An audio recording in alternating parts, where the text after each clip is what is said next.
The richest man in Wyoming Territory stood at the edge of his empire and made a decision that would destroy him. Magnus Hale owned 60,000 acres, controlled 3 towns, and hadn't heard an honest word in 15 years. Every handshake hid calculation. Every smile masked greed. He was surrounded by hundreds and utterly alone. So he did what no sane man would do. He stripped away his name, his fortune, his power, and walked into the brutal frontier town of Dry Hollow as a nameless drifter. He wanted to know if anyone could love the man beneath the money. That choice would cost him everything. If you're watching from anywhere in the world, drop your city in the comments below. I want to see how far this story travels. And if you're ready for a tale of deception, redemption, and a love that survives the harshest truth, stay with me until the end. Hit that like button, and let's begin. The sun hadn't cleared the Montana peaks when Magnus Hale stood on the balcony of his manor, watching men who called themselves friends drink his whiskey and plan how to take pieces of what he'd built. He'd watched this same scene play out 1,000 mornings.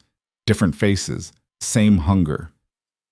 "Magnus, about that water rights proposal," Charles Brennan started, stepping beside him with calculated casualness. "You mean the one where you buy access at half market rate?" Magnus didn't turn. "Denied." Brennan's laugh came too quick, too forced. "Always the shrewd negotiator. That's what makes you great." Magnus finally looked at him, studied the practiced warmth that never reached Brennan's eyes, the stance that said friend while the hands said competitor. "That's what makes me useful." The distinction seemed lost on Brennan, who clapped his shoulder and moved back toward the others. Magnus watched him go, watched them all. 15 of the territory's most powerful men gathered in his home, wearing friendship like expensive suits. Not one of them knew he'd been married once, that his wife had died giving birth to a daughter who lived 3 days, that he'd held that tiny girl and felt more love in 72 hours than in all the years before or since.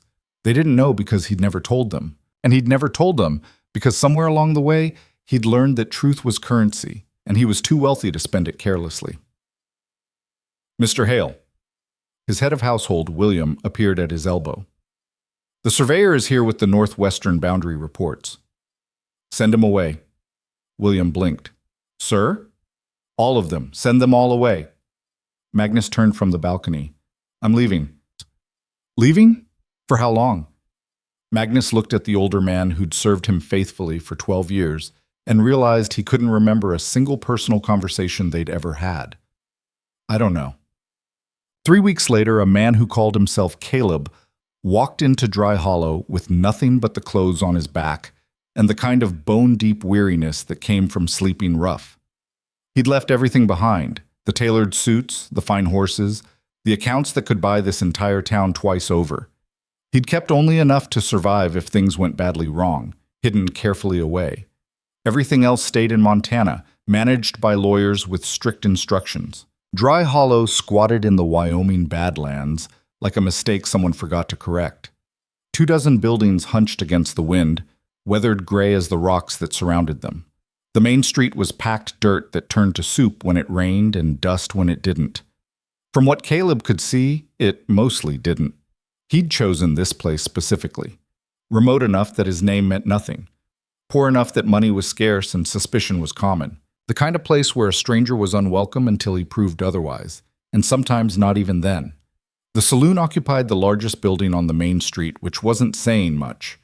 Caleb pushed through the doors into a dim interior that smelled of old beer and older dreams. A dozen faces turned toward him with the universal expression of frontier towns.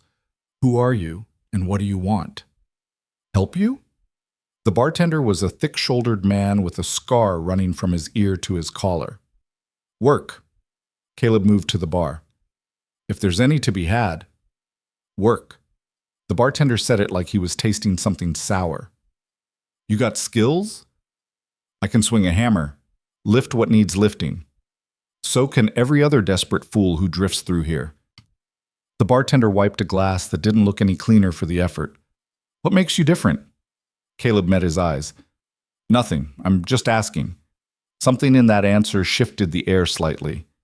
The bartender set down the glass. "McCready's stable needs mucking, pays almost nothing, but it's something." "I'll take it." You haven't heard what it pays. Doesn't matter. The bartender studied him longer this time. You running from something? Yes. Caleb didn't elaborate. Another shift in the air. The bartender nodded slowly. Stables 3 buildings down. Tell McCready that Sutton sent you. He'll still probably say no, but it's worth a try. Appreciate it. Caleb turned to leave and nearly collided with a young woman carrying a tray of empty glasses.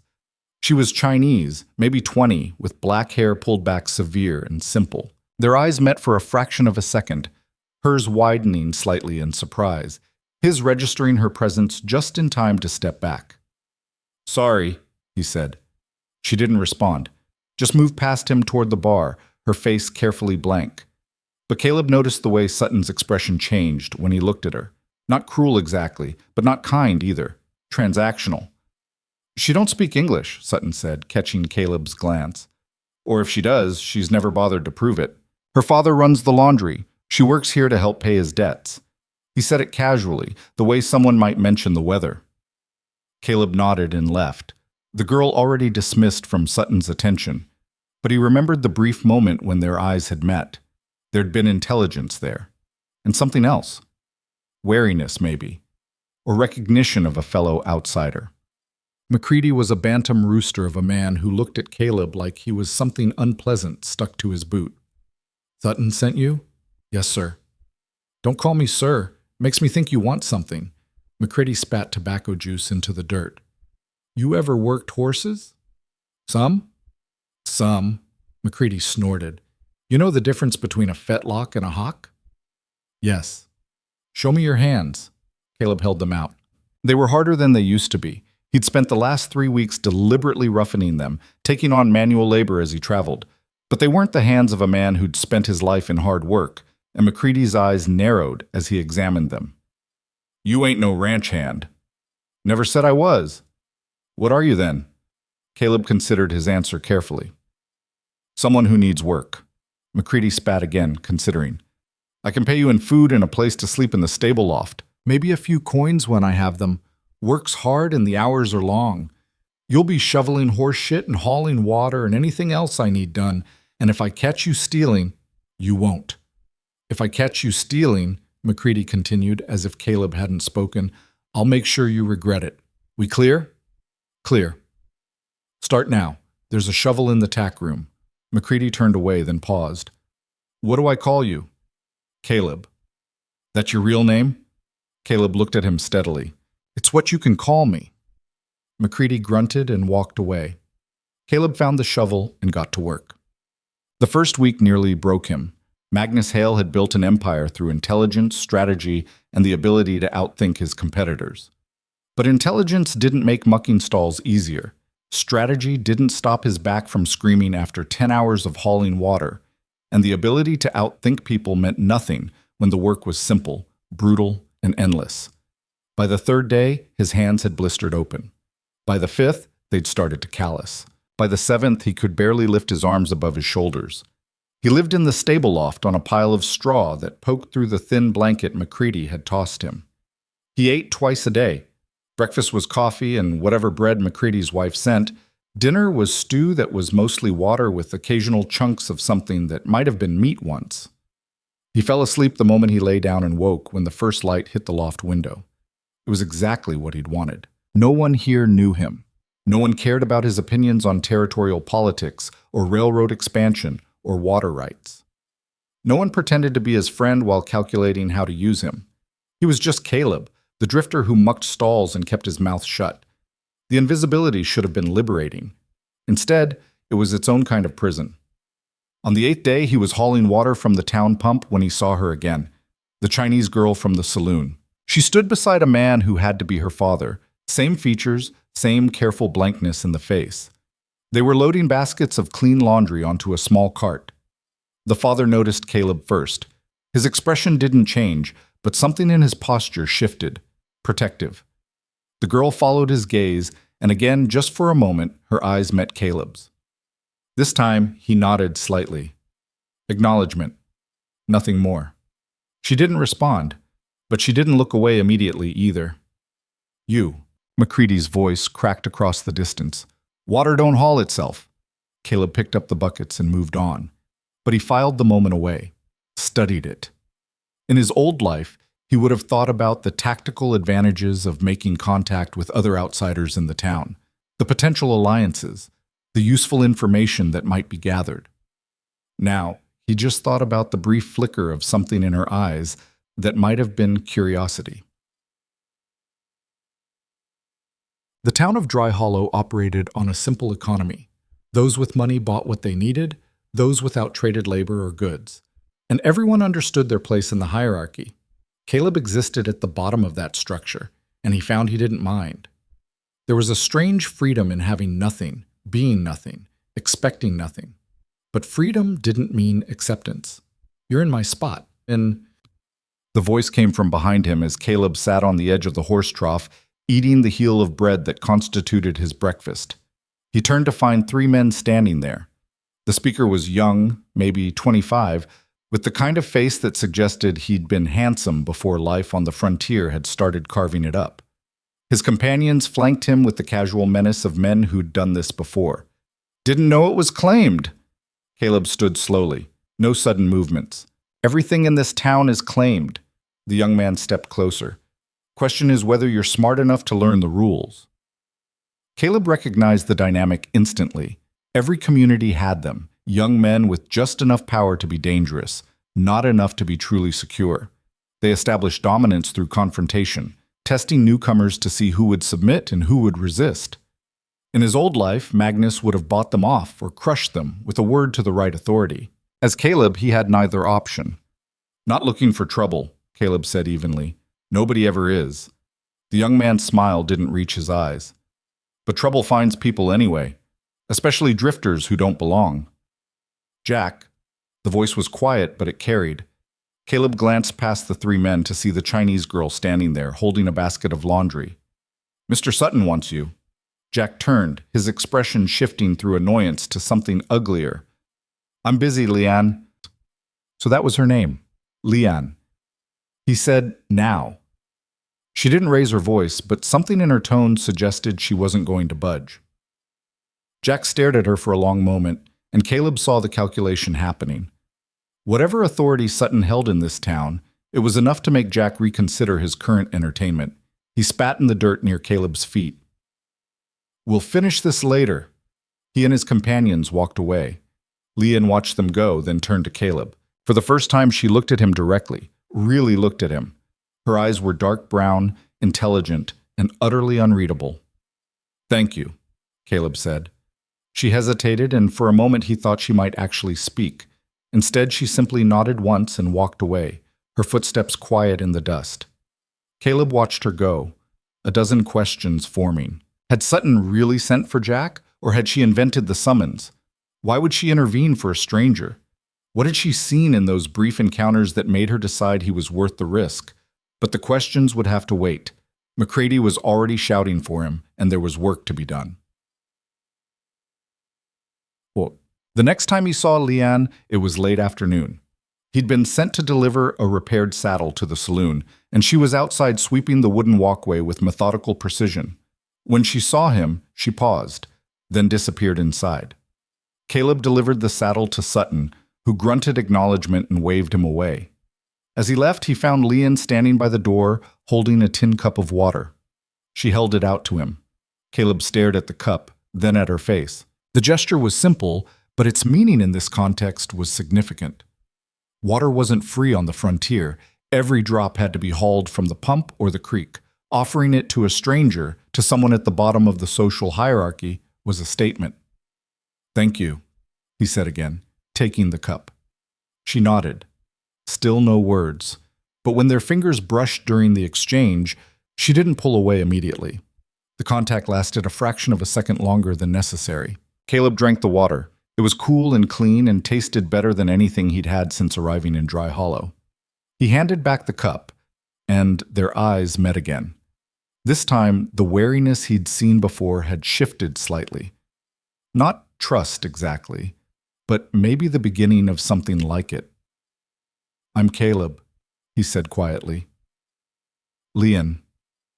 Her voice was soft, accented, but clear. So Sutton had been wrong, or lying, about her not speaking English. Lian, he repeated, committing it to memory. That's a good name. The corner of her mouth might have twitched upward. Hard to tell.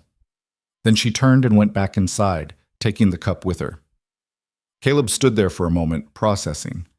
In his old life, he would have cataloged this interaction as a potential asset, a connection that might prove useful. But standing in the dusty street of Dry Hollow, his back aching and his hands rough with calluses, all he could think about was the brief warmth of her fingers against his and the fact that she'd chosen to speak to him when she apparently spoke to almost no one.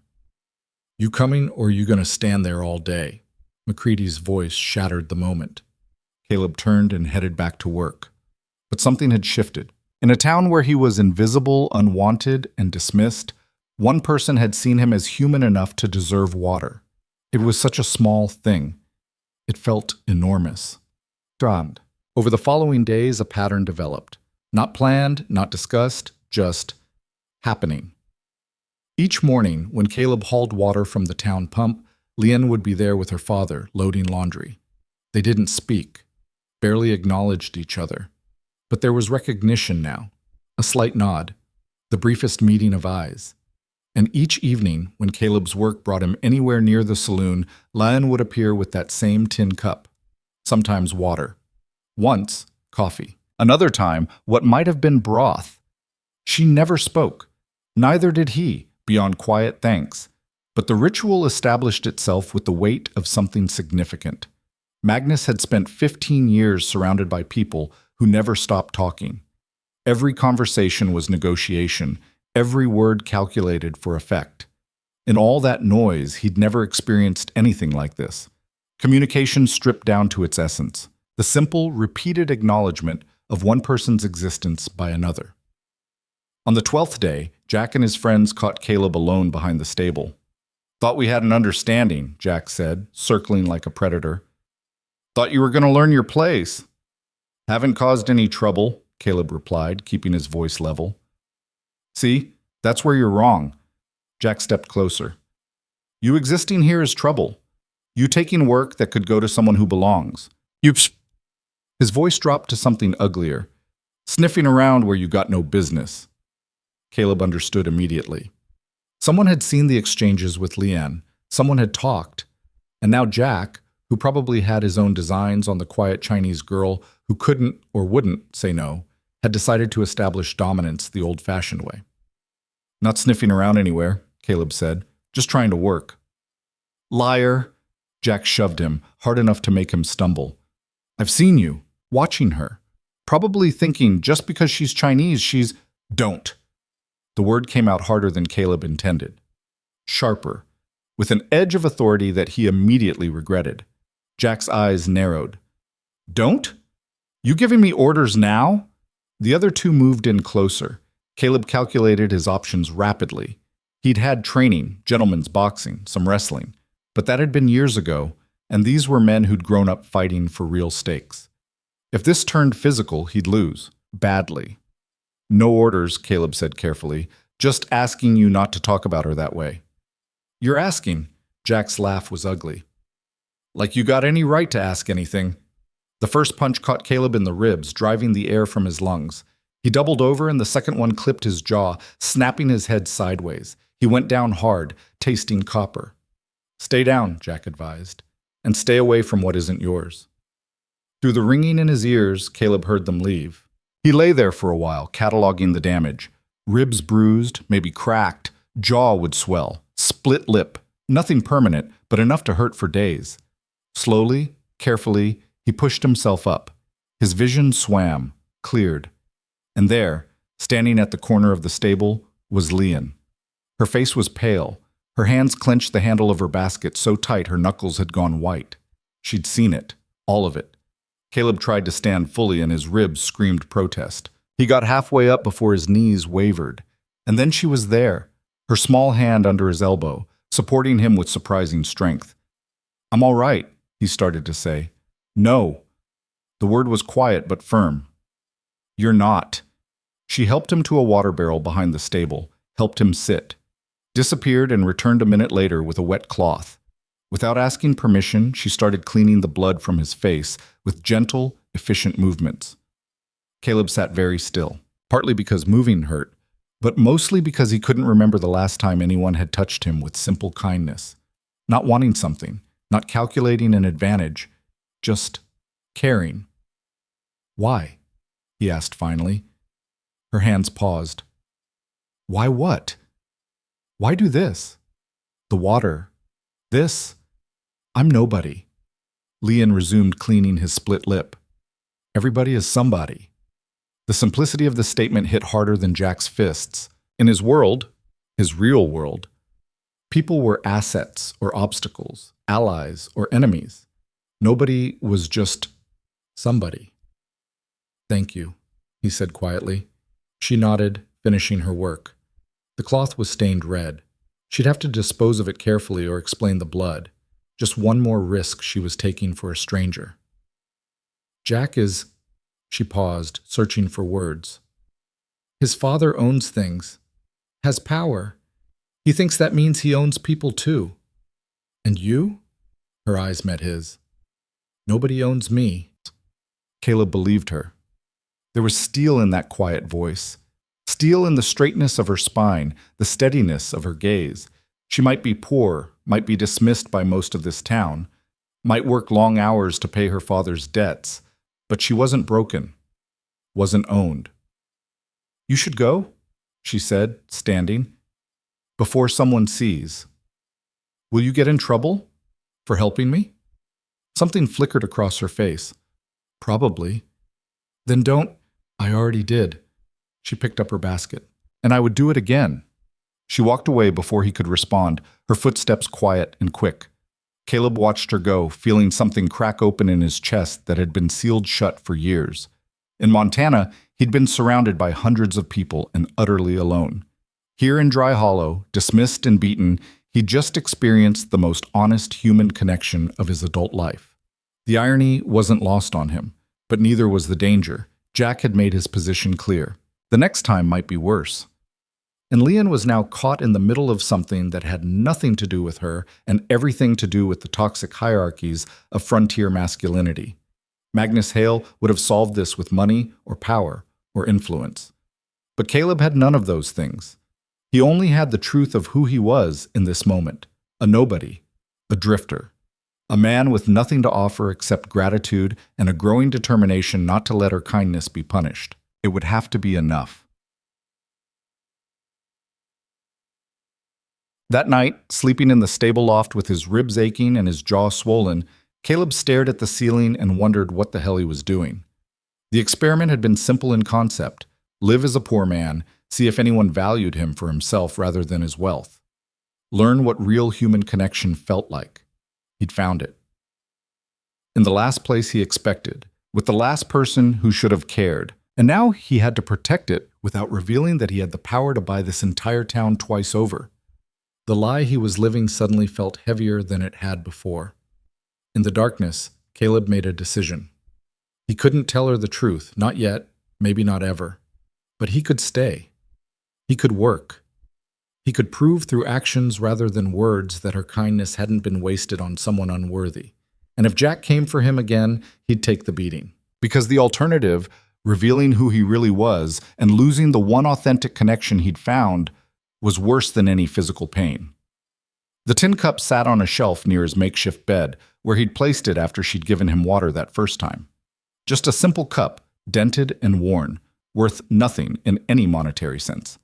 He fell asleep looking at it, thinking about small kindnesses and the weight they carried in a world that usually had no room for them. Outside, the wind picked up, carrying dust and the promise of harder days ahead. But for now, in this moment, Caleb had something he hadn't had in 15 years. He had hoped that maybe, somewhere beneath all the wealth and power and empty relationships, there was still a man worth knowing. Now he just had to prove it. The bruises faded over the next 2 weeks, purple turning to yellow-green before disappearing entirely. The ribs healed. The split lip became just another scar. But something else had changed that couldn't be measured in physical recovery.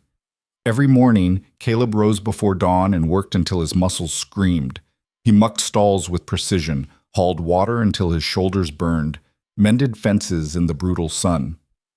McCready watched him with narrowed eyes, waiting for the moment when the drifter would quit or slack off, or reveal whatever weakness had brought him to Dry Hollow in the first place.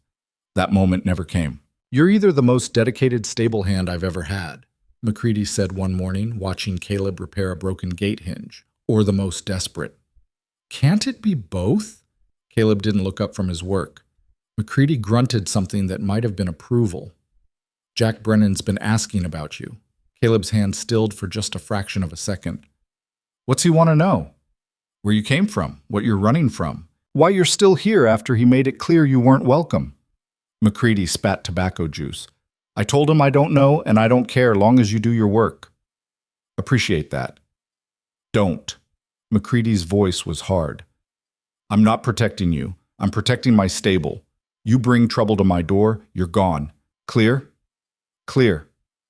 McCready walked away, leaving Caleb alone with the gate and his thoughts. Jack Brennan. The name had stuck with him since that beating behind the stable. Not just because of the fists, but because of what Leon had said afterward. His father owns things. Has power. Brennan. The same name as Charles Brennan, the man who'd been drinking Magnus Hale's whiskey and angling for water rights back in Montana. Could be coincidence, could be family. The frontier was full of Brennans and Smiths and Johnsons, names repeated across territories, until tracking bloodlines became impossible. But Caleb filed it away anyway, old habits dying hard. The sun climbed higher, turning the air thick and heavy. Summer had arrived in full force, and with it came a dryness that made every breath feel like inhaling dust. The creek that ran past the edge of town had started to shrink, its banks widening as the water pulled back toward the center. People talked about it in worried tones, old-timers comparing it to drought years past, younger folks trying to reassure themselves it was normal seasonal variation. Caleb knew better. He'd seen drought before, watched it strangle ranches and towns, turning fertile land into dust bowls. The signs were all there. The too bright sky, the livestock clustering near water sources, the way the wind carried grit instead of moisture. Dry Hollow was about to live up to its name. That afternoon, carrying a repaired bridle to the saloon, he found Leon outside again, but this time she wasn't alone. Her father stood beside her, and for the first time Caleb got a clear look at the man. He was smaller than his daughter, bent slightly at the shoulders from years of hard labor. His face was weathered, etched with lines that spoke of hardship endured and dignity maintained despite circumstances designed to strip it away. His hands, folded carefully in front of him, were raw from lye soap and hot water. Those hands shook slightly as Caleb approached. "Mr. Chen," Sutton's voice boomed from inside the saloon. "We had an agreement." The old man's jaw tightened, but he didn't respond. Leon's face remained carefully blank, but Caleb saw the tension in her shoulders, the way her hands clenched and unclenched at her sides. "I said we had an agreement," Sutton continued, emerging from the saloon. He was bigger in daylight, his bulk impressive even without the shadows of the bar to enhance it. 3 months. That's what we agreed to." "I know." Chen's voice was quiet, heavily accented. "I remember." "Then you remember that if you can't pay, there are other arrangements we discussed." Caleb saw Leon flinch, saw her father's hands shake harder, and understood with sudden, sickening clarity what those other arrangements entailed. "I will pay," Chen said, each word carefully pronounced. "I just need more time." "Time's up." Sutton crossed his arms. "You work the laundry, 12 hours a day? Barely making enough to keep yourself fed. Your daughter works here, tips and wages going straight to your debt. At this rate, you'll die before you're clear, unless—" "No!" The word came from Leanne, sharp and clear. Sutton's attention shifted to her. "No? You don't get to say no, girl. Your father's debt is your debt. You want him to keep that laundry? You'll do what needs doing." Caleb's hands tightened on the bridle until the leather creaked. He'd witnessed this scene before, in different forms, different towns, the powerful leveraging debt against the powerless, using desperation as a weapon. In his old life, he would have crushed men like Sutton without a second thought. But he wasn't Magnus Hale right now. He was Caleb, the stable hand with nothing. "How much?" The words came out before he could stop them. 3 pairs of eyes turned to him. Sutton's annoyed, Chen's confused, Lyon's something else, warning, maybe, or fear. "Excuse me?" Sutton's voice could have frozen water. The debt. How much is it? Sutton stared at him like he'd started speaking Chinese. What business is it of yours? Just curious? Curiosity's a good way to lose teeth, stable boy. Sutton stepped closer. This is a private matter. Didn't sound private, the way you were discussing it in the street. The air went very still. Caleb knew he'd crossed a line, but something in him, some part that remembered what it felt like to have power and use it, refused to step back. Sutton's hand moved to his belt. Not to a gun, but to a position that suggested he knew where one was if needed. You got something to say. Say it plain. I'm saying maybe you could give them more time, that's all. Maybe I could. Maybe I won't. Sutton's smile was unpleasant. Maybe I'll decide that anyone who sticks their nose in my business doesn't get to keep working in this town. Caleb heard the threat clearly. But he also saw Leon's face, saw the quiet desperation there, and found he couldn't walk away. That your decision to make? In this town? Yeah, it is. Sutton turned back to Chen. You got 2 weeks. After that, your daughter works nights instead of days, and we both know what that means. Or you give up the laundry, and we call the debt settled. Your choice. He went back inside, leaving the three of them standing in the dust. Chen's shoulders had slumped further, defeat written in every line of his body. Leon stared at the ground, her face unreadable. Caleb wanted to say something, wanted to fix this. But what could he say? What could he do? He had no money here, no power, no influence. He was exactly what he appeared to be. Nothing. You should go, Leon said quietly, still not looking at him. Before you make things worse. I didn't mean, I know what you meant. Now she looked up and her eyes were fierce. But meaning doesn't matter, only power matters, and you don't have any. The words hit like a slap. Not because they were cruel, but because they were true. She was right. He was powerless here. By choice, yes, but that didn't make the reality any less bitter. Chen took his daughter's arm gently. Come, we have work. They walked away, leaving Caleb standing there with a bridle in his hands and the taste of failure in his mouth. He delivered the bridle to Sutton without a word, endured the man's contemptuous stare, and went back to the stable. That night he lay in the loft and stared at the ceiling, thinking about wealth and power and the lies he was living. He could solve this problem with a signature, a letter to his lawyers, a transfer of funds. He could buy Chen's debt 100 times over and never notice the expense. But that would end the experiment. And the question he'd come here to answer, could anyone value him for who he was, not what he had? Except now the question felt selfish, cruel even. He was playing at poverty while real people suffered real consequences.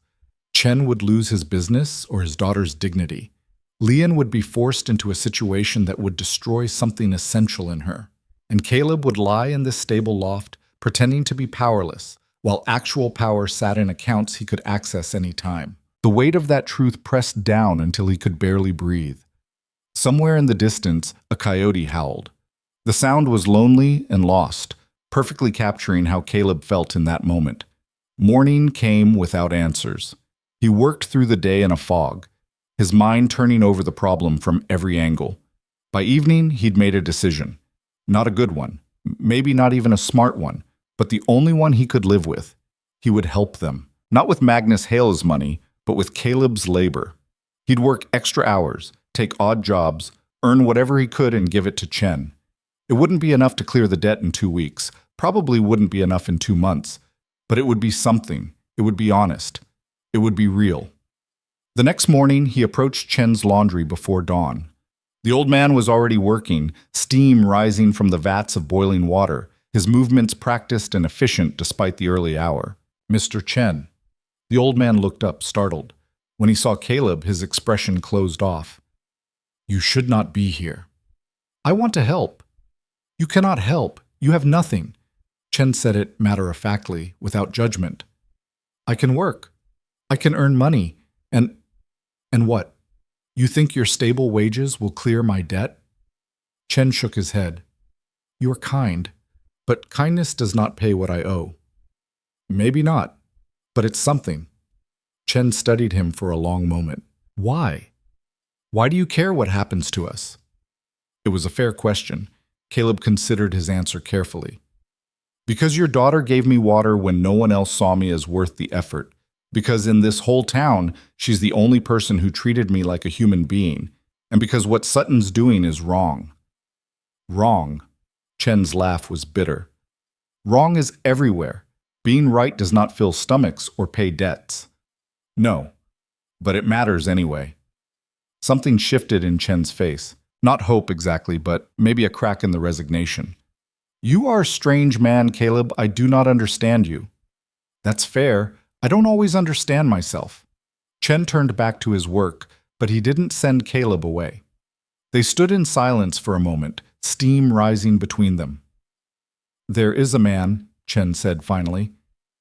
Mr. Garrett. He owns the general store. He needs help with inventory, moving stock. He pays poorly, but he pays.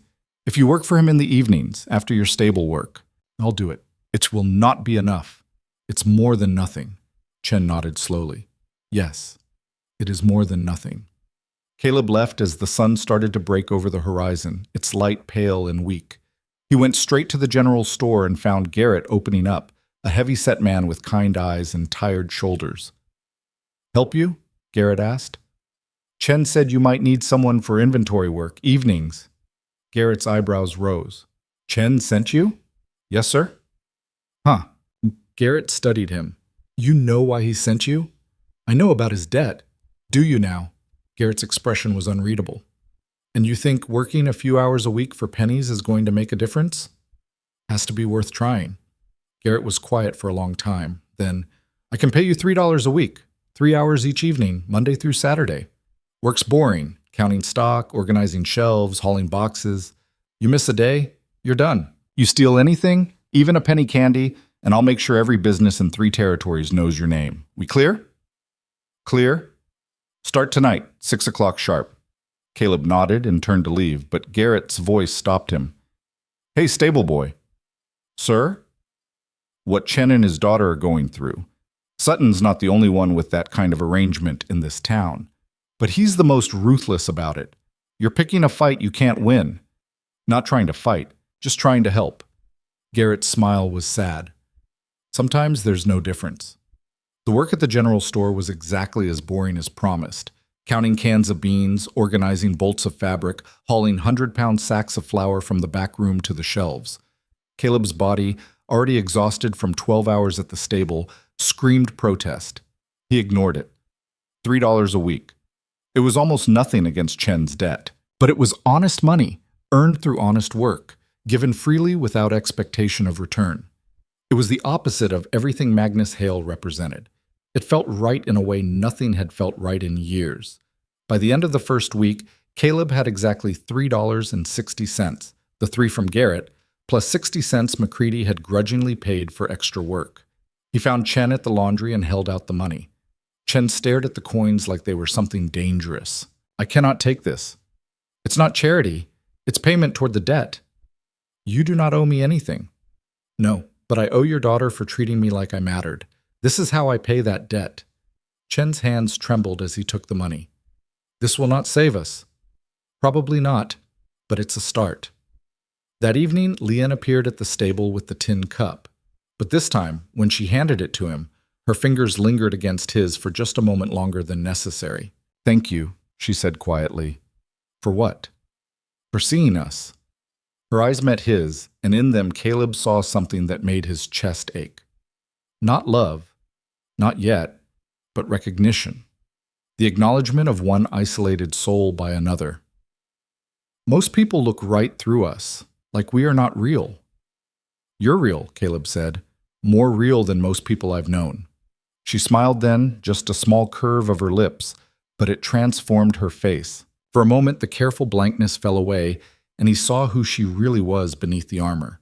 Someone strong and scared and fierce and kind all at once. My father says you are working 2 jobs now, that you will hurt yourself. I'm fine. You are limping. Caleb looked down at his feet, surprised.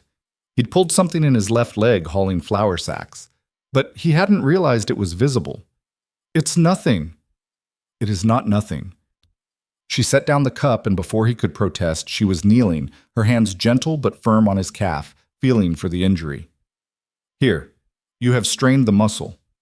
How do you know? My mother was a healer. Before she died, she taught me. Leon's hands moved with professional efficiency. You need to rest this. Stop working for a few days. Can't afford to rest. You cannot afford not to. She stood, brushing dust from her skirt. If you injure yourself worse, you cannot work at all. Then how will you help anyone? It was sound logic, but Caleb shook his head. 2 weeks. That's what Sutton said. I can rest after. Leon's expression hardened. You think you can earn enough in 2 weeks to clear our debt? No, but I can earn something. And then what? Sutton gets angry that you tried to interfere. He punishes you. He punishes us worse for accepting help. You make everything harder. The words were harsh, but her voice cracked on the last sentence. Caleb saw the truth then. She wasn't angry at him. She was terrified. Terrified that his help would make Sutton vindictive. Terrified that hope was more dangerous than resignation. I'm sorry, he said. I didn't think. No, you did not think. She picked up the cup. You should stop. Stop working extra. Stop trying to save us. We are not your responsibility. Maybe not, but I can't just stand by and watch. Why not? Everyone else does. The question hung in the air between them. Caleb could have told her the truth, that he'd spent years surrounded by people who watched suffering and did nothing because it wasn't profitable to care, that he'd been one of them, that coming here, living like this, was supposed to teach him something about what really mattered. Instead, he said simply, because you gave me water. Leanne stared at him. That is not reason enough. It is for me. She shook her head, but some of the hardness left her expression. You are a fool, Caleb. Probably. Definitely. But she was almost smiling. Stubborn fool who will hurt himself trying to help people who cannot be helped. Someone told me once that everybody is somebody, that even people with nothing matter. Leon's breath caught. I said that. You did, and I believed you. They stood there in the fading light, the space between them charged with something neither could name. Finally, Leon turned to go, then paused. Jack has been watching you, she said quietly. He knows you are working extra. He knows you gave money to my father. He is angry. Let him be angry. You do not understand. His father is an important man, rich, powerful. If Jack wants you gone from this town, you will be gone. Caleb's jaw tightened. I'm not leaving. You may not have choice. She walked away before he could respond, disappearing into the gathering darkness. Caleb stood alone, his leg throbbing, his back aching, every muscle in his body screaming for rest he couldn't afford. Jack Brennan, son of someone important, rich, powerful. The pieces clicked together with sudden, unwelcome clarity. Not just any Brennan. Jack had to be Charles Brennan's son, which meant the man who'd been angling for water rights in Montana had connections here, in this forgotten town that Caleb had chosen specifically because it was nowhere. The frontier was smaller than he'd thought. That night, lying in the stable loft, Caleb made calculations. 2 weeks at $6 between both jobs would give him $12. McCready might have small tasks that could add a few more. Maybe 15 total if he was lucky. Chen's debt was likely 10 times that, possibly more. The math was brutal and unforgiving, but math had never accounted for human will, for the stubborn refusal to accept defeat, for the way small actions could compound into something larger than their individual parts. Caleb had built an empire on that principle. He'd started with almost nothing and turned it into something vast through patience, persistence, and the unwillingness to quit when quitting made sense. This was no different, except it was, because this wasn't about building wealth or power. This was about proving to himself, and maybe to Lian, that who he was mattered more than what he had, even if what he had was nothing. The days blurred together in a haze of exhaustion, up before dawn, mucking stalls until noon, hauling water and mending fences until evening, then 3 hours at the general store counting inventory until his eyes crossed. Sleep came in fits, his body too tired to fully rest, his mind too active to quiet. He lost weight. The already thin frame that had come from 3 weeks on the trail got thinner, his ribs starting to show, his face taking on a gaunt quality that made McCready frown. You're working yourself to death, the stable owner said one morning. I'm fine. You're not. You're half dead on your feet, McCready spat. And before you tell me it's none of my business, it is. You collapse in my stable, that's my problem. You get hurt because you're too tired to think straight, that's my problem. So I'm making it my business. I appreciate the concern, but it's not concern, it's practicality. McCready cut him off. You're a good worker, Caleb, best I've had in years. But good workers are only useful if they're alive and functional. So here's what's happening. You're taking tomorrow off. I can't. Not asking. Telling. You work yourself to death, I lose a good hand. You take 1 day to rest. I keep you productive longer term. That's just good business. Caleb wanted to argue. Needed to argue. But his leg was throbbing again. His back had developed a persistent ache, and his hands were so callous they'd started to crack and bleed. 1 day, he agreed finally. Good. Now finish up and get some sleep. You look like you're about to fall over. Caleb finished his morning work and stumbled back to the loft. He meant to just lie down for a few minutes. He woke 12 hours later to full darkness and the sound of rain on the stable roof. Rain, the first they'd had in weeks. He dragged himself to the loft opening and looked out. It wasn't much, a light drizzle that barely qualified as rain, but it was something. The dust in the street had turned to mud. The air smelled different, cleaner. Maybe it was a sign. Maybe things were starting to turn around. The optimism lasted until the next morning when he saw the crowd gathered outside Chen's laundry. Caleb ran despite his protesting leg, pushing through the gathered townspeople until he could see what they were staring at. The front window of the laundry had been smashed. The door hung crooked on its hinges, and painted across the wall in crude letters were the words, 2 days left. Chen stood in the doorway, his face blank, his shoulders bowed. Lian was beside him, her hands clenched into fists, her eyes bright with tears she refused to shed. And standing at the edge of the crowd, smiling, was Jack Brennan. Their eyes met across the distance. Jack's smile widened. Caleb's hands curled into fists so tight his nails bit into his palms. The pain was distant, irrelevant. All he could see was Jack's satisfied smirk, the broken window, and Lian's face as she stared at the destruction of everything her father had built. Shame about that window, Jack called out, loud enough for everyone to hear. Probably some drunk. You know how it is in a town like this. Things break when people don't have protection. The implication was clear. The threat was clear. And everyone standing in that street understood exactly what was being said. Caleb started forward, but a hand caught his arm. He turned to find Garrett, the general store owner, shaking his head slightly. Don't, Garrett said quietly. Not here. Not now. He did this? Of course he did. Everyone knows it. But knowing and proving are different things, and making accusations you can't back up will only make it worse. Garrett's grip tightened. Use your head, son. Caleb wanted to shake off the hand, wanted to cross that street and put his fist through Jack's smug face. But Garrett was right. Magnus Hale had learned long ago that anger without strategy was just noise. Caleb couldn't afford noise right now. He forced himself to unclench his fists, forced himself to breathe. Jack watched him struggle with the decision, and his smile grew wider before he turned and walked away, his friends trailing after him like jackals following a lion. The crowd began to disperse, people returning to their own troubles now that the spectacle had ended. Caleb pulled free from Garrett's grip and crossed to the laundry. Chen was already inside, sweeping up broken glass with mechanical precision. His hands didn't shake. His face showed nothing, but the set of his shoulders told a different story. Mr. Chen, please go. Chen didn't look up. You have done enough. The words hit like a slap. Caleb looked to Lion, but she wouldn't meet his eyes. I can help clean up, he tried. You can leave. Lian's voice was flat. My father asked you to go, so go. Caleb stood there, useless, as they worked around him. After a moment, he left. What else could he do?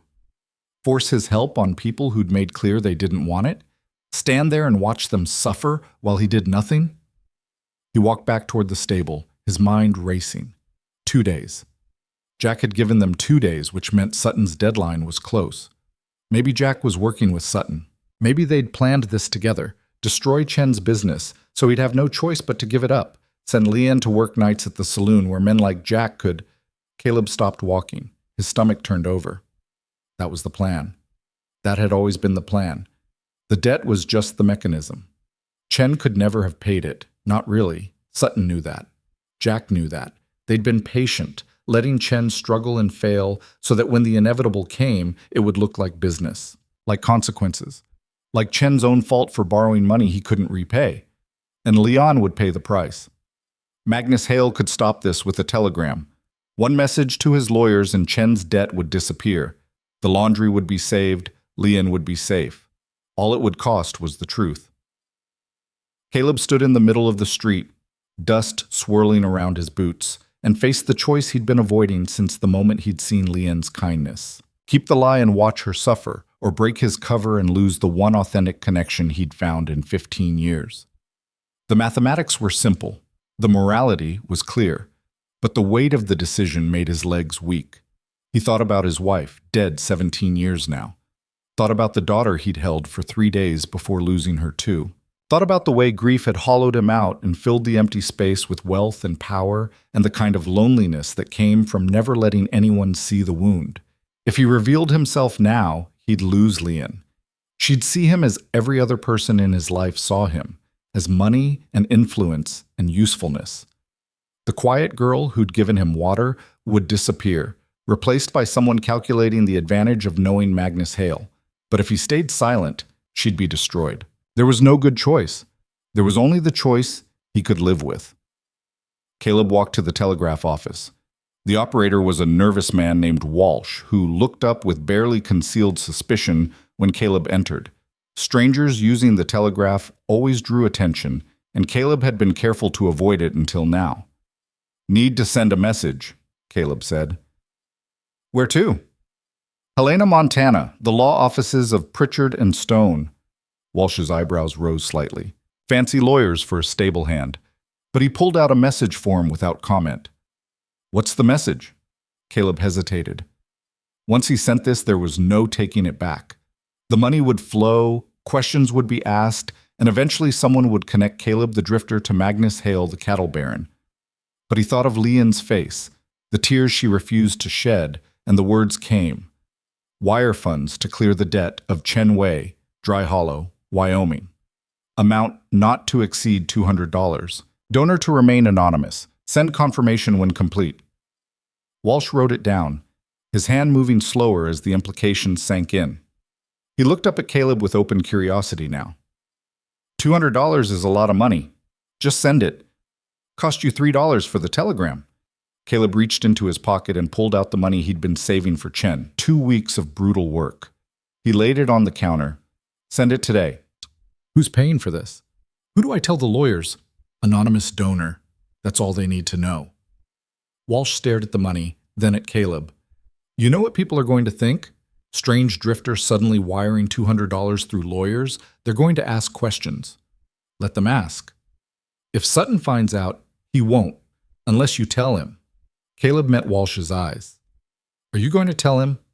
The operator's hand twitched toward the money. $3 for a telegram was good pay. And whatever else Walsh might be, he wasn't stupid enough to think Sutton would reward him for ruining this kind of windfall. Anonymous donor, Walsh said finally. I don't know anything else. Good. Caleb left before Walsh could ask more questions. His hands were shaking, not from fear, but from the magnitude of what he'd just done. He'd broken his own rule, used Magnus Hale's resources to solve a problem Caleb couldn't fix. The lie was cracking. He spent the rest of the day working in a daze, his mind only half on the tasks. McCready yelled at him twice for sloppy work. Garrett sent him home early from the store, saying he looked like death warmed over. Caleb didn't argue either time. That night, lying in the loft, he waited for the relief to come. He'd solved the problem. Chen's debt would be paid. Leon would be safe. Everything would be fine. But the relief never arrived. Instead, there was just a hollow feeling in his chest and the knowledge that he'd betrayed something essential. Not Leanne. He hadn't lied to her, not directly, but he'd betrayed the experiment. The question he'd come here to answer. Could anyone love him for who he was, not what he had? He'd never know now, because the moment that money arrived, He'd be using what he had to influence who he was to Leanne and her father. Even if they never knew the source, it was still his wealth solving their problem. Still Magnus Hale pulling strings. Sleep came late and troubled, full of dreams where he tried to explain himself to people who wouldn't listen. Morning brought Macready banging on the loft ladder. "Get up. Something's happening." Caleb dragged himself awake and followed Macready into the street. A crowd had gathered again, but this time the energy was different, confused instead of predatory. And at the center stood Leanne and her father, with Sutton facing them, his face dark with anger. "Don't care where it came from," Sutton was saying. "A debt's a debt until it's paid, and some anonymous telegram doesn't count as payment." The bank confirmed the transfer. Chen's voice was steady, stronger than Caleb had ever heard it. "The money is there. The debt is cleared." "You're trying to cheat me." "I am cheating no one." Chen pulled a paper from his pocket. "This is receipt from bank. Your debt is paid in full. You have no claim on my business or my daughter." Sutton snatched the paper, his hands shaking with rage as he read it. Caleb could see the moment he realized it was legitimate, the moment he understood that somehow, impossibly, Chen had found a way out. "Who paid it?" Sutton demanded. "Who sent that money?" "I do not know." "Liar." "It is truth." Chen met Sutton's eyes. "Someone helped us. I do not know who. I do not know why. But debt is paid." Sutton's gaze swept the crowd and landed on Caleb. For a long moment they stared at each other. Caleb kept his face neutral, revealing nothing. But he could see the calculation in Sutton's eyes. The stable hand who'd been working 2 jobs, who'd given money to Chen, who'd interfered once already. It wasn't proof, but it was suspicion. "This isn't over," Sutton said finally. He threw the receipt at Chen's feet and stalked away. The crowd began to buzz with speculation. Who had that kind of money? Why would they help a Chinese laundry owner? Was it someone in town or from outside? The theories flew, each more elaborate than the last. Caleb stayed at the edge of the crowd, watching as people congratulated Chen, as Leanne stood beside her father with her eyes bright and her chin high. She looked free. For the first time since he'd met her, there was no weight of fear pressing down on her shoulders. He'd done that. His money, his choice, his betrayal of the experiment. But he'd done it, and it had to be enough. He turned to leave before anyone could connect him to the mystery, but Leon's voice stopped him. "Caleb." He turned. She was pushing through the crowd toward him, her father following. When they reached him, Chen bowed slightly. "I do not know if you are responsible for this miracle," Chen said carefully. "But if you are, thank you." Caleb's throat tightened. "I don't know what you're talking about." "Of course not." Chen's small smile said he didn't believe that for a second. "But still, thank you." He walked away, leaving Caleb alone with Leanne. She studied his face with those intelligent eyes, and he had the uncomfortable feeling she could see straight through him. "It was you," she said quietly. "I'm a stable hand. I don't have that kind of money." "Then you found someone who does." Caleb said nothing. What could he say? Confirm it, and questions would follow. Deny it, and he'd be lying to her face. "You should not have done this," Leanne continued. "Now Sutton suspects you. Jack will suspect you. They will make your life difficult. Let them." "You are fool." "You've mentioned that before." Her lips quirked despite herself. "Stubborn fool." "Also mentioned." They stood there in the morning sun, the crowd dispersing around them, and something passed between them that couldn't be captured in words. Understanding, maybe. Or recognition that they'd crossed some invisible line into territory neither fully understood. "I want to show you something," Leon said suddenly. "If you have time." Caleb had stalls to muck and water to haul. He had a job at the general store that evening. He had 100 reasons to say no. "I have time." She led him through the back streets of Dry Hollow to a place he'd never noticed, a small garden hidden behind the laundry. It wasn't much, maybe 20 feet square, but it was green. Actually green in this dusty brown town. Vegetables grew in neat rows. Herbs clustered in one corner. A small tree provided shade. "My mother planted this," Leanne said, "before she died. She said that even in hard places, beautiful things could grow if you tended them carefully." Caleb looked at this garden with new eyes. Someone had been maintaining this, watering it despite the drought, protecting it when everything else was dying. "You did this," he said. "You kept it alive." "My father helped, but yes, I tend it." She knelt beside a row of what looked like beans, her fingers gentle on the leaves. "When things are bad, I come here. It reminds me that we are not only what the world says we can be more if we fight for it." Caleb knelt beside her, careful not to disturb the plants. "It's beautiful. It is surviving." She plucked a dead leaf from one plant. "Like us. Not beautiful, but alive. Still growing despite everything trying to kill it. I think that makes it more beautiful, not less." She turned to look at him, really look at him, and he felt the weight of that gaze all the way to his bones. "Who are you, Caleb? Really?" The question hung in the air between them, loaded with meaning. He could tell her the truth right now, reveal everything and face the consequences. Or he could hold on to the lie a little longer, preserve this fragile thing growing between them. "I'm just a drifter," he said finally. "Someone who was looking for something and found it in the last place I expected." "What were you looking for?" "To matter. To be seen as something other than—" He paused, choosing words carefully. "Other than what people wanted from me." Leon was quiet for a long moment. Then, "And did you find it?" "Yes." The word came out rough. "The day you gave me water." She looked away, but he saw the color rise in her cheeks. That was nothing. It was everything. The silence stretched, comfortable now instead of awkward. They knelt together in that secret garden, surrounded by green things growing against all odds, and Caleb felt something shift in his chest. Not the hollow emptiness he'd carried for years, but something warm and terrifying and real. "Sutton will not give up," Leon said finally. "He will find other ways to hurt us. And Jack is vindictive. They will both want revenge. Let them try. You cannot protect us from everything." "No, but I can try." She smiled, sad and knowing. "You are going to get hurt. You know that, yes?" "Probably. Definitely." But she said it softly, and when she stood, she offered him her hand to help him up. Their hands touched, held for a moment longer than necessary. Her skin was rough from laundry work, her grip strong. When she let go, he felt the absence like a physical thing. "I should get back," she said. "My father will worry." "Leanne, thank you for whatever you did or did not do, for seeing us when no one else would, for being stubborn fool who works himself to death trying to help people he barely knows." She took a breath. "For mattering." She left before he could respond, moving through the back streets with quick, sure steps. Caleb stood alone in the garden, surrounded by her mother's legacy, and tried to process what had just happened. He'd saved them. At what cost, he didn't know yet, but he'd saved them, and in doing so, he'd fallen completely, irrevocably in love with a woman who knew him only as Caleb, the stable hand.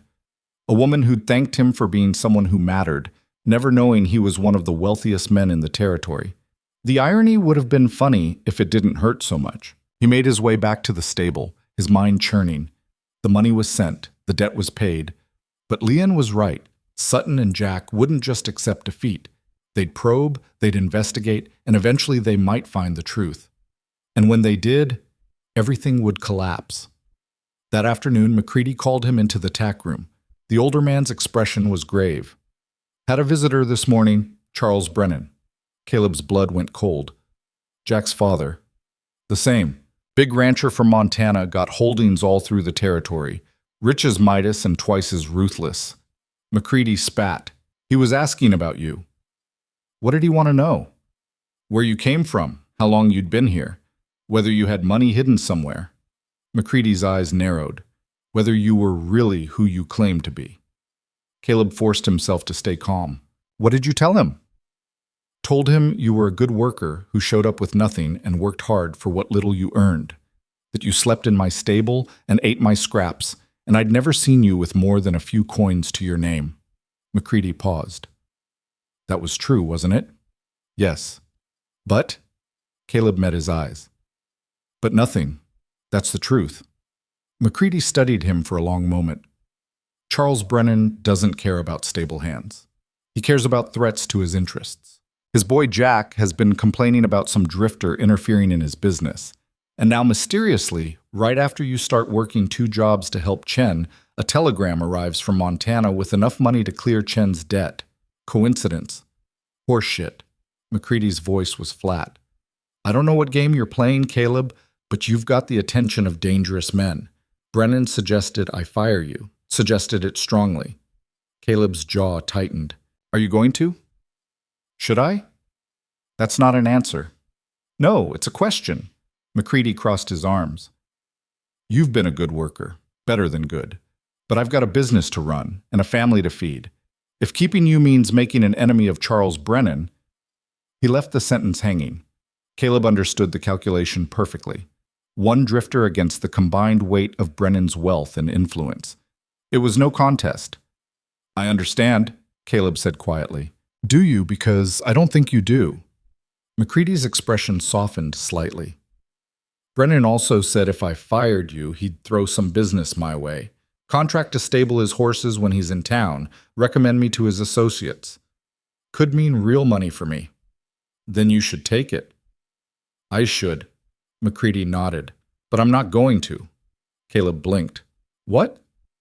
I said I'm not going to fire you. McCready's smile was grim. You know why? Because Charles Brennan walked in here and tried to tell me how to run my stable, tried to use money to make me dance like a trained dog. And I've spent 40 years building this business on my terms, answering to no one. I'll be damned if I start now. Something loosened in Caleb's chest. You're taking a risk. Life's a risk. But I choose which risks I take, not Brennan. McCready pointed at him. That said, you need to be smart. Stay away from Chen and his daughter for a while. Let things cool down. Don't give Brennan more ammunition. I can't just abandon them. I'm not saying abandon them. I'm saying be smart about how you help. You keep painting a target on your back, eventually someone's going to take a shot. It was sound advice. Caleb nodded, though he had no intention of following it. That evening, instead of going to the general store, he found himself walking toward the saloon. Not to go inside, he couldn't afford the attention, but to watch, to see if Leanne was safe. He found a spot in the shadows across the street and waited. An hour passed. 2. The sun set, painting the sky in shades of orange and red. Men filtered in and out of the saloon, their voices carrying in the evening air. Somewhere a dog barked. A child cried. Normal sounds of a town settling into night. Then Jack appeared, striding down the street with his usual swagger. He went into the saloon, and Caleb tensed. Minutes later, Jack emerged, with Leanne. She was struggling, trying to pull away, but Jack had her arm in a grip that looked painful. Her father followed, his face anguished, but 3 men blocked his path. Let her go. Chen's voice cracked with desperation. The debt's paid, Jack said cheerfully, but that doesn't mean we can't be friendly. Your daughter agreed to have a drink with me, didn't you? I did not agree. Sure you did. Jack's smile was vicious. Unless you want me to remember some other debts your father might owe. Broken window glass isn't cheap, you know. Caleb was moving before conscious thought, crossing the street in long strides. Let her go! Jack turned and his expression lit up with malicious joy. Well, well, the hero arrives. I was hoping you'd show up. Let her go, Caleb repeated. Or what? You'll fight me? Jack released Leanne and pushed her toward her father, his attention fully on Caleb now. You'll lose. Again. But maybe that's what you want. Maybe you like getting beat up for some Chinese whore. Caleb's fist caught Jack in the jaw before the sentence finished. The impact sent shockwaves up his arm, but the satisfaction of feeling Jack's head snap back made it worth it. Jack stumbled, more from surprise than damage. Then his face twisted with rage and he charged. The fight was short and brutal. Jack was younger, stronger, and had 2 friends who joined in after the first few punches. Caleb got in a few good hits, felt ribs crack under his knuckles, tasted blood when someone's fist split his lip, but the outcome was inevitable. He went down hard, the breath knocked from his lungs, pain radiating from his ribs and face, and somewhere in his left side that felt wrong. Through the ringing in his ears, he heard Leanne screaming, heard Chen shouting, heard Jack's laughter.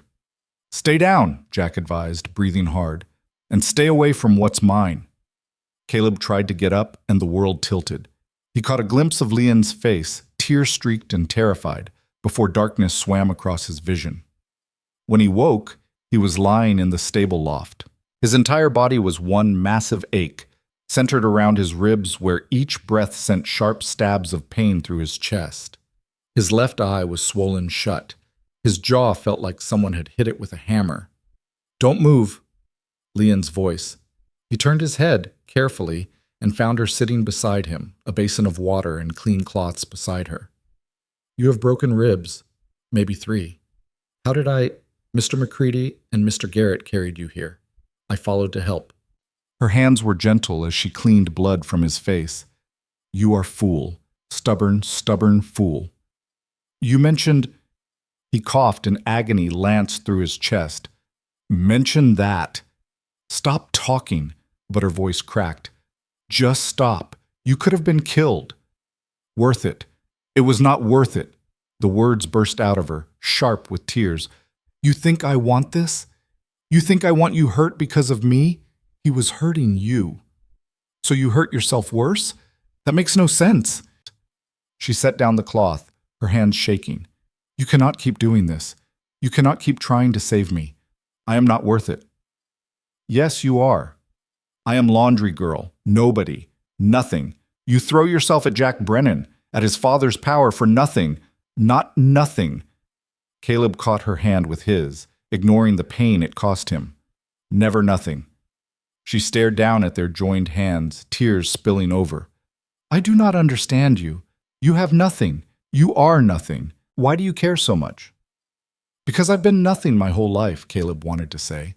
"Because I've been surrounded by everything and felt emptier than I do right now, broken and bleeding in a stable loft. Because you saw me when no one else did, and that mattered more than all the wealth and power I left behind." But he couldn't say any of that. So instead, "Because everyone is somebody. You taught me that." Leon made a sound that was half laugh, half sob. "I said that once. A simple thing. You make it into truth," Caleb finished. "Because that's what it is." She wiped her eyes with the back of her free hand but didn't pull away from his grip. "You are a most frustrating man I have ever met." "Good." "That is not good. It means you're thinking about me." She stared at him, and despite everything, the pain, the danger, the lies he was still carrying, Caleb smiled. Leon shook her head, but the corner of her mouth twitched. "Impossible. You are impossible." "Probably. Definitely." They sat together in the dim light of the loft, his hand still holding hers, and for a moment everything else fell away. The lies, the danger, the weight of secrets. There was just this. Two people, connected by something neither fully understood but both recognized as real. Then Leon gently pulled her hand free. "I must go. My father will worry. And if Jack sees me here, be careful. I am always careful." She stood, gathering her basin and cloths. "You are the one who is not careful. Maybe you'll teach me. Maybe you are unteachable." But she said it gently. At the latter she paused. "Caleb?" "Yeah?" "Thank you for trying, even though you should not have." She descended before he could respond. Caleb lay back, staring at the ceiling, every movement agony. He'd made things worse. Jack would be even more vindictive now. Brennan would increase the pressure. And Caleb was lying here broken, useless, unable to protect anyone. But Leon had sat with him, had tended his wounds, had cried over him. That had to count for something. Outside, the night settled over Dry Hollow.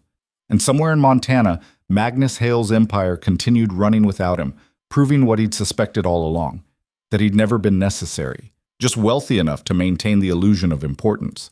Here, he was necessary to exactly one person, and that was worth every broken rib. 3 days passed before Caleb could stand without the world spinning, a week before he could work without wanting to scream. The broken ribs healed slowly, each breath a reminder of what standing up to Jack had cost. McCready let him do light work, organizing the tack room, cleaning bridles, tasks that didn't require lifting or bending. It was charity disguised as employment, and they both knew it. On the 8th day, a telegram arrived. Walsh brought it himself, looking nervous as a cat in a room full of rocking chairs. He found Caleb in the stable, handed over the yellow paper without meeting his eyes, and left quickly. Caleb unfolded it with hands that shook slightly. Funds transferred as requested. Stop. Recipient, confirmed payment received. Stop. Additional inquiries made regarding your whereabouts. Stop. Brennan interests involved. Stop. Advise. Caution. Stop. Pritchard. His lawyers were nothing if not efficient.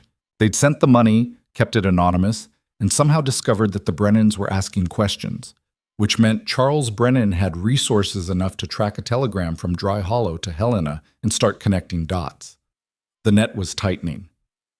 Caleb burned the telegram in the stable's small stove, watching the paper curl and blacken. Then he sat on a hay bale and faced the reality he'd been avoiding. His time as Caleb the Drifter was running out. Eventually, someone would make the connection. Eventually, the lie would collapse. The question was what he'd do when it happened. He could leave now, disappear before the truth came out, return to Montana, to his empire, to the hollow existence he'd tried to escape. Leon would never know who he really was. She'd think he was just another drifter who moved on, and maybe that would hurt less than the alternative. Or he could stay and face the consequences. The door to the stable creaked open and Garrett stepped in, his expression grim. "We need to talk." Caleb stood, wincing as his ribs protested. About? About the fact that Charles Brennan rode into town an hour ago with 6 armed men and is currently tearing apart the telegraph office. Garrett kept his voice low. Walsh is smart enough not to talk, but Brennan's offering money. Enough money that people with less backbone might start remembering things they shouldn't. How long do I have? Maybe a day, maybe less? Garrett moved closer. I don't know who you really are, and I don't want to know. But whoever sent that money for Chen's debt, whoever you contacted in Montana, Brennan's close to figuring it out. And when he does, he'll come for me. He'll do worse than come for you. He'll use you as an example. Make sure everyone in 3 territories knows what happens to people who interfere with Brennan interests. Garrett's weathered face was deadly serious. You need to run. Tonight. I can get you a horse, supplies. You could be in Colorado before they know you're gone. It was sound advice. Practical. Safe. Caleb shook his head. I'm not running. Then you're a fool. Been told that before. Garrett stared at him for a long moment. It's the girl, isn't it? The Chinese laundry girl. You're staying because of her. Caleb didn't answer, but Garrett read the truth in his silence. She's not worth dying for, Garrett said quietly. That's not your decision to make. No, but it's a decision that affects more than just you. You think Brennan will stop with you? He'll go after Chen, after the girl, after anyone who helped you. McCready, me, anyone who showed you kindness. Garrett's voice was hard. Your stubbornness puts all of us at risk. The words hit like fists. Caleb hadn't thought past his own choices, his own lies, his own need to make things right. But Garrett was right. Staying meant bringing Brennan's wrath down on everyone who'd shown him decency. What do you want me to do? Caleb asked finally. I want you to think about someone other than yourself. I want you to consider that sometimes the brave thing isn't standing your ground. It's knowing when to walk away. Garrett moved toward the door. You've got until tomorrow morning. After that, I can't protect you. None of us can. He left, and Caleb stood alone in the stable, surrounded by the smell of hay and horses and his own bad decisions. That night, he couldn't sleep. He lay in the loft listening to the horses shift below and tried to find a path forward that didn't end in disaster. Every option led to pain. Stay, and people got hurt. Leave, and Lion would think he'd abandoned her. Tell the truth and watch her face change when she realized everything had been a lie. There was no good choice. Near midnight, he heard soft footsteps on the ladder. He sat up, carefully, and saw Leon's head emerge from the darkness below. You should not be here, he said. Neither should you. She climbed into the loft, moving with quiet grace. In the dim moonlight filtering through the cracks, her face was serious. My father told me to stay away. Said it was too dangerous, but I had to see you. Why? Because tomorrow Charles Brennan will announce that he knows who paid my father's debt. And when he does, everything will change. She sat beside him, close enough that he could feel her warmth. I wanted to see you before that happens, before you become whoever you really are. Caleb's throat tightened. What makes you think I'm anyone other than who I've been? Because stable hands do not have $200. Because drifters do not have lawyers in Montana. Because... She paused, choosing words carefully. Because the way you carry yourself sometimes, when you forget to be Caleb, you are someone else. Someone used to being listened to, being obeyed. She'd seen through him. Of course she had. Leon was too smart, too observant to miss the cracks in his performance. If I told you the truth, Caleb said slowly, would you want to know it? I do not know. Her honesty was painful. Part of me wants to know everything. Part of me is afraid that knowing will ruin what we have. What do we have? She was quiet for a long moment. Something real. Something honest, even if it is built on dishonesty. Does that make sense? No, but I understand it anyway. They sat in silence, shoulders touching, both knowing this might be the last moment of peace before everything collapsed. Tell me something true, Leon said finally. Not about who you are or where you came from, just something true. Caleb thought about all the truths he could tell her. About his dead wife and daughter.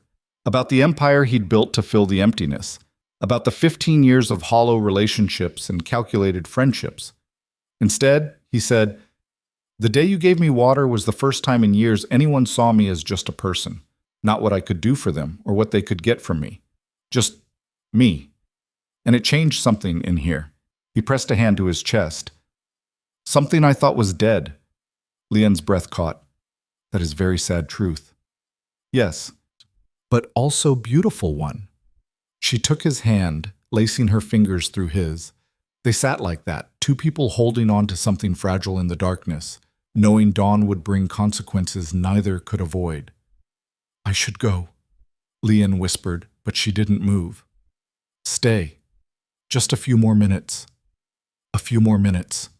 She leaned her head against his shoulder, and Caleb closed his eyes, memorizing this moment, the weight of her against him, the smell of soap and herbs from her hair, the quiet sound of her breathing.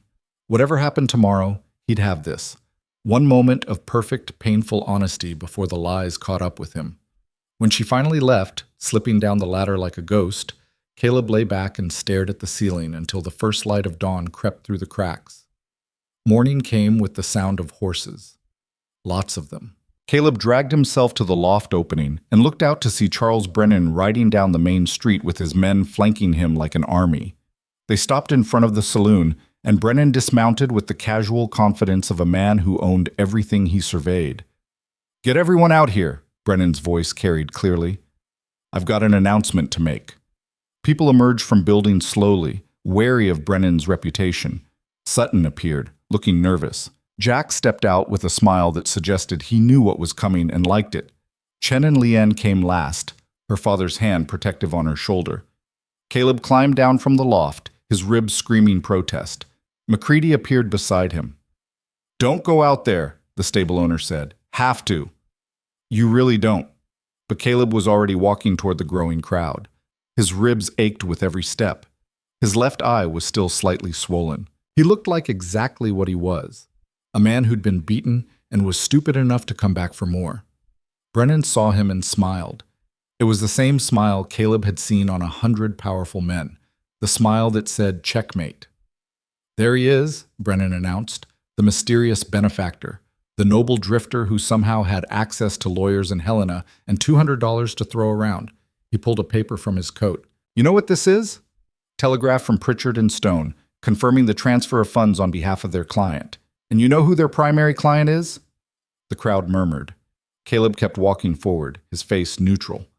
Magnus Hale, Brennan said, letting the name hang in the air.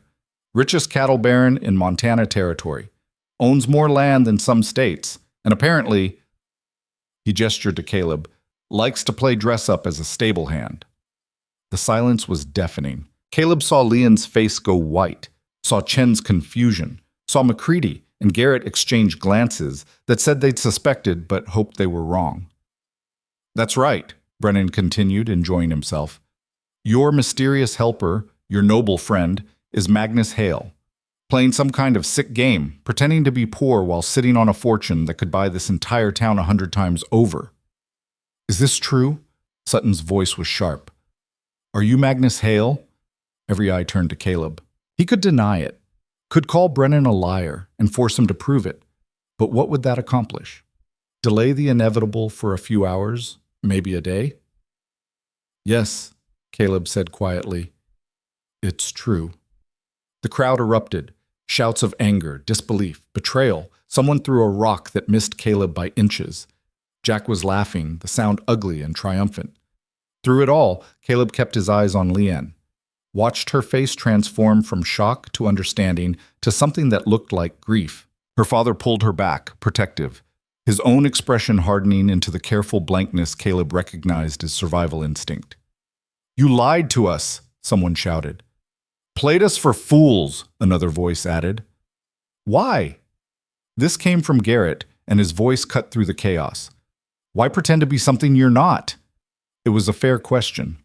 Caleb owed them an answer, even if they wouldn't understand it. Because I wanted to know if anyone could see past the money to the person underneath, he said. I wanted to know if I mattered for who I was, not what I had. And did you find your answer? Brennan's voice was mocking. Did you discover that people liked you for yourself? Caleb looked at Leon's stricken face. Yes, I did. Then you're a bigger fool than I thought. Brennan turned to the crowd.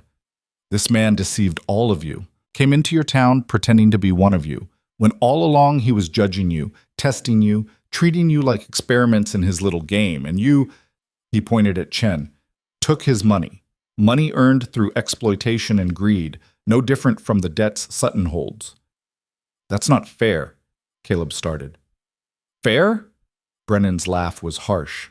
You want to talk about fair? You who could have solved Chen's problem with a word but chose to play dress-up instead? You who let people suffer while you pretended to be powerless?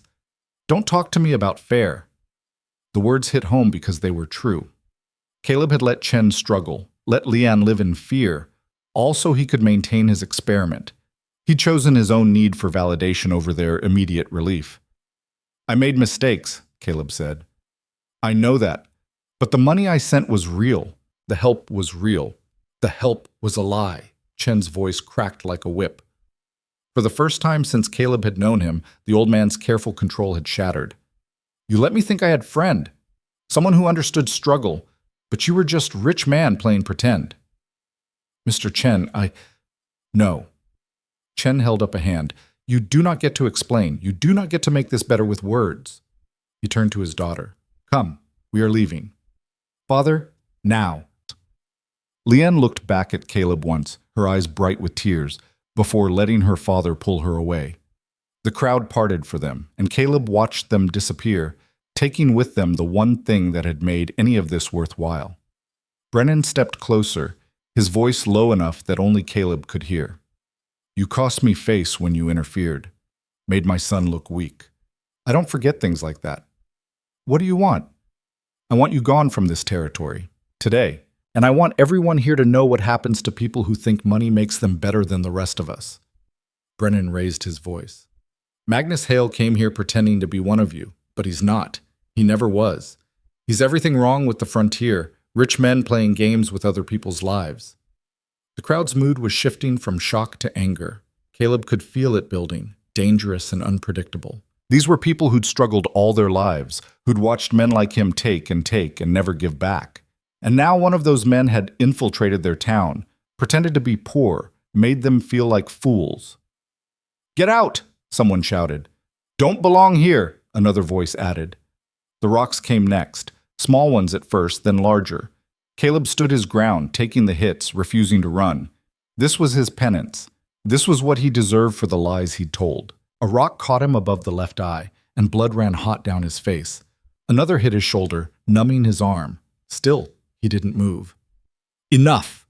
McCready's voice cut through the chaos. I said enough! The stable owner pushed through the crowd, positioning himself between Caleb and the mob. Yeah, he lied. Yeah, he's rich, but he also worked harder than any hand I've had in 10 years. He didn't complain, didn't slack off, didn't act like the work was beneath him. And when Chen needed help, he helped. Maybe his reasons were selfish, but the help was real. He deceived us, Sutton growled. So what? Half the people in this town are running from something or hiding something. We don't ask questions because we don't want ours asked. McCready's gaze swept the crowd. He's no different, except he's got money. That make him worse than the rest of us? Yes, Jack said flatly. It does. McCready turned to glare at him.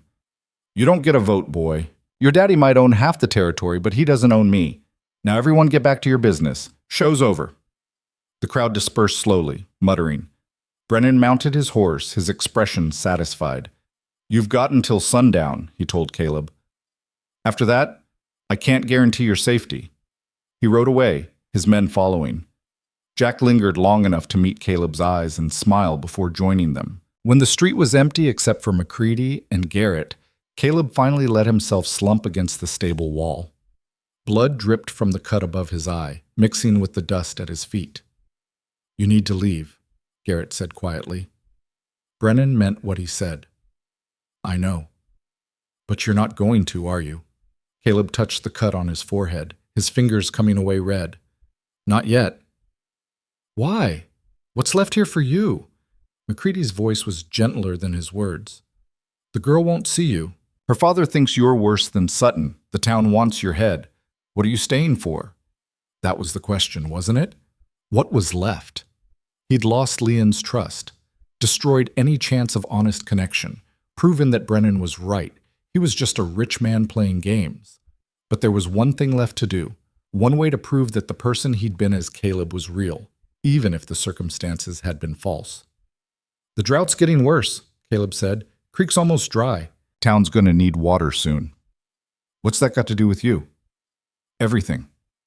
Caleb pushed off from the wall, ignoring the protest from his ribs. You said I worked hard, that I didn't act like it was beneath me. You were right. For the first time in 15 years, I did real work. Work that mattered because it needed doing, not because it made me money. So I'm not done yet. Caleb met their eyes.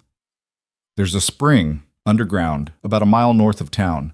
I saw the geological markers when I was hauling water, rock formations, vegetation patterns.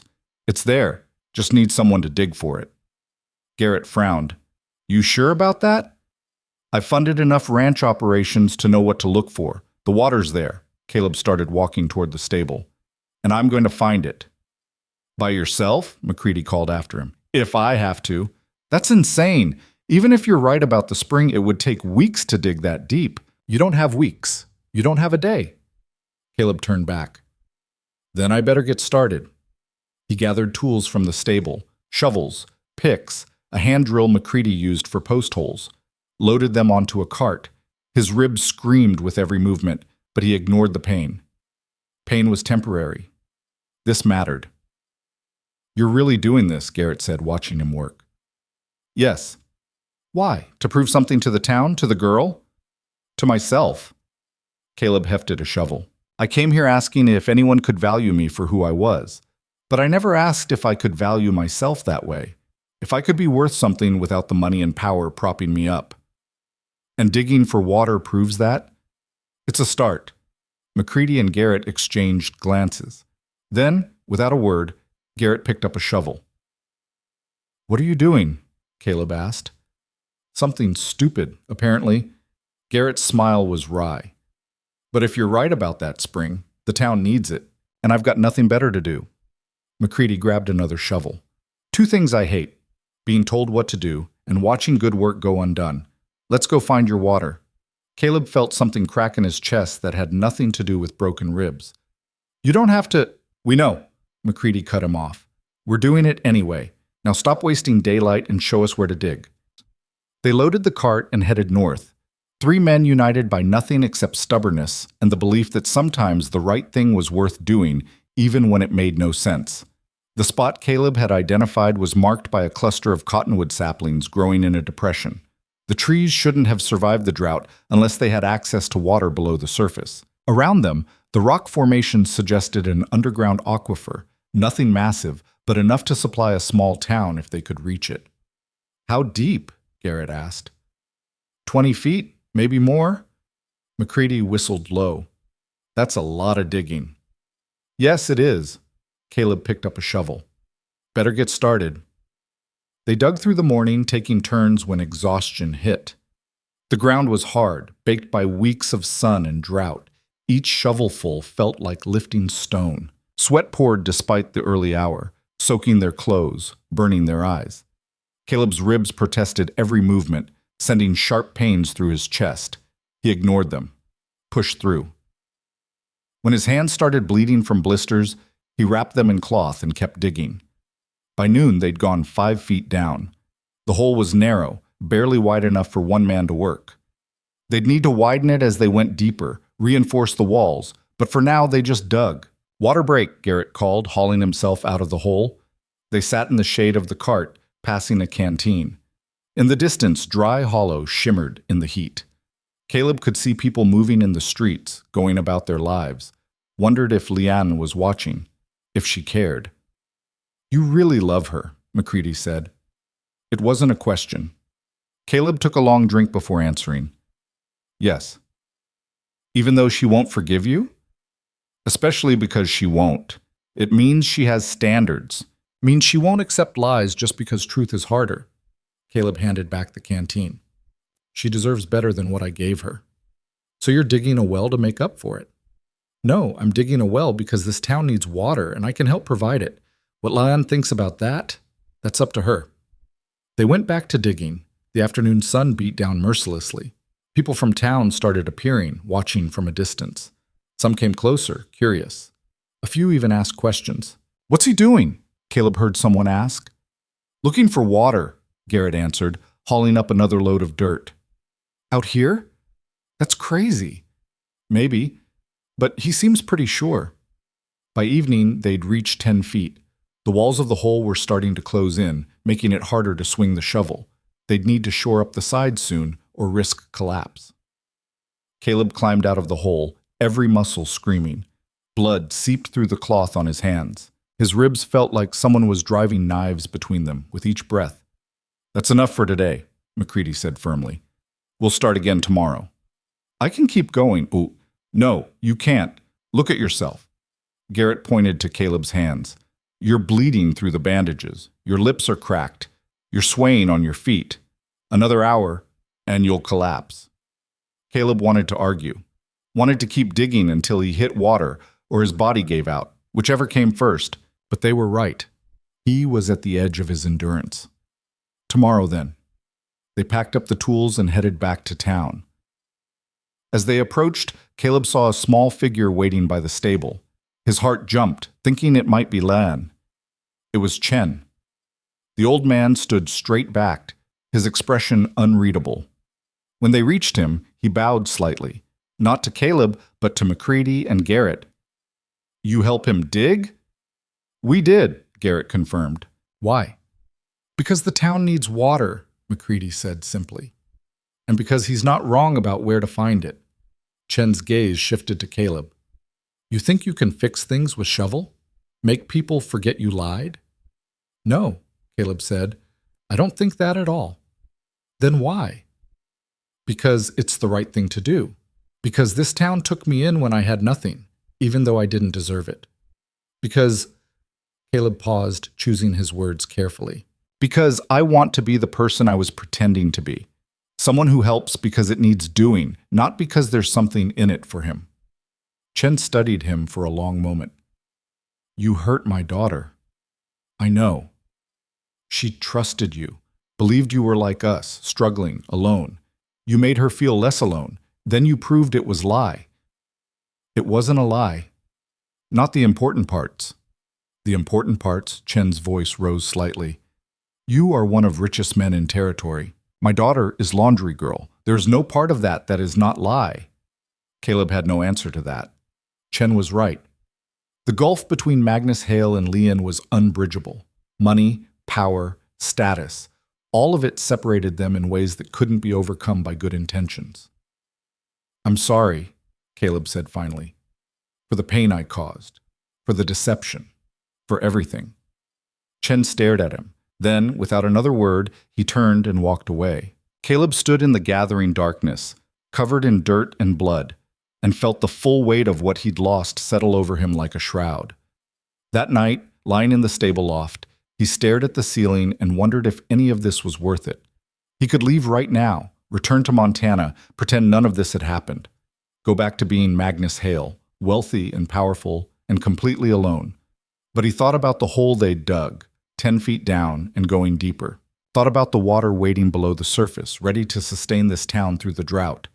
Thought about the look in McCready's eyes when he'd picked up that shovel, respect earned through action, not money.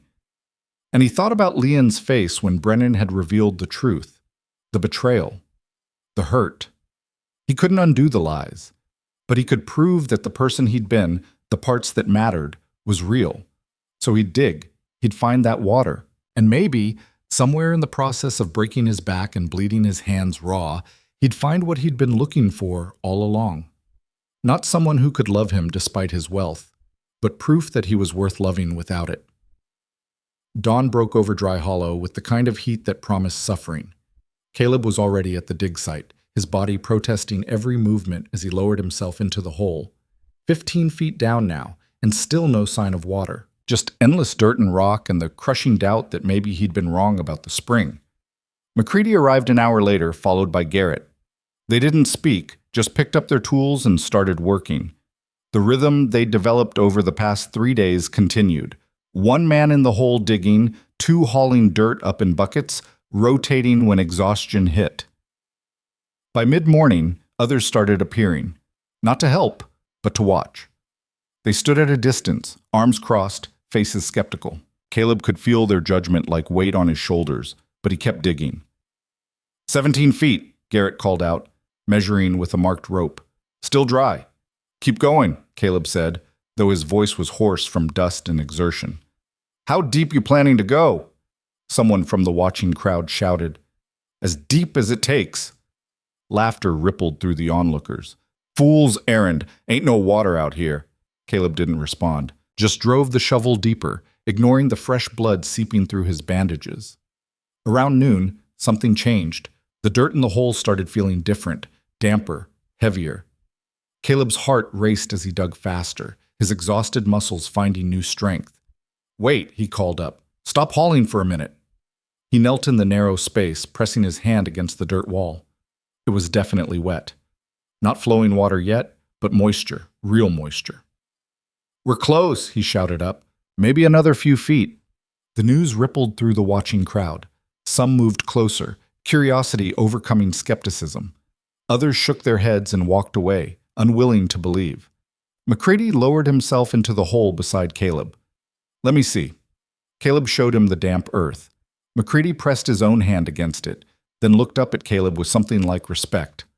I'll be damned. You were right. Not yet. Right as when water flows.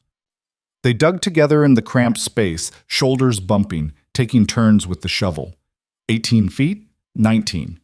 The dampness increased, the dirt turning to mud. Then, at 20 feet, the shovel broke through into open space. Water rushed up, not a torrent, but a steady flow, pooling at their feet before beginning to rise. Caleb felt it soak through his boots, cold and clean and real. We got it! McCready's shout echoed up from the hole. We hit water! Garrett's face appeared at the top, grinning wide. How much? Enough, Caleb called back. More than enough. The watching crowd surged forward, pushing and shoving to see. Caleb and McCready scrambled up the rope ladder as water continued to fill the bottom of the hole, rising steadily. By the time they reached the surface, soaked and muddy and exhausted, the crowd had grown to include half the town. People stared into the hole, watching water bubble up from the earth like a miracle. It's real, someone whispered.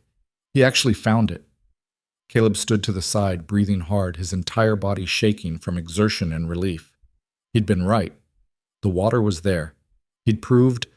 A hand grabbed his shoulder and spun him around. Jack Brennan's fist caught him square in the jaw, sending him sprawling. You think this changes anything? Jack stood over him, rage twisting his features. You think finding water makes up for the lies? Caleb tasted blood. His vision swam. Through the haze, he saw the crowd parting and Chen stepping through, with Leon beside him. Leave him alone, Chen said quietly. Jack turned, surprised. What? I said leave him alone. Chen moved to stand between Jack and Caleb. He found water for town. That matters. He's a liar. Yes, he lied. Chen's voice was steady. But he also worked. For weeks, he dug. With broken ribs and bleeding hands, he dug. Not for money, not for power, for town that hates him. The old man's gaze swept the crowd. How many of you would do same? Silence. Jack's face flushed with anger, but he didn't have an answer. He helped me when no one else would, Chen continued. Maybe his reasons were selfish. Maybe he lied about who he was. But help was real. Money saved my business, and now this water, he gestured to the hole, will save all of us. So we're just supposed to forgive him? Someone shouted. I do not say forgive, I say see truth, all of it, bad and good together. Chen looked down at Caleb, still on the ground. He is not only liar, he is also man who worked beside you, who bled for you. Both things are true. Lian stepped forward then, her face unreadable. She looked at Caleb for a long moment, and he saw the war happening behind her eyes, hurt and anger fighting against something else, something that might have been understanding. She didn't speak, just held out her hand. Caleb stared at it, not comprehending. Then slowly, painfully, he reached up and took it.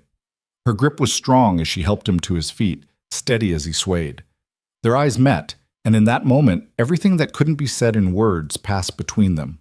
The hurt, the betrayal, but also the recognition that what they'd had, the quiet moments, the shared kindness, the connection, had been real, even if the circumstances had been false. My father is right, Lian said quietly, loud enough for the crowd to hear. You lied. That hurt. But you also saw us when no one else did. You worked when you could have bought your way out of problems. You chose hard path when easy one was there.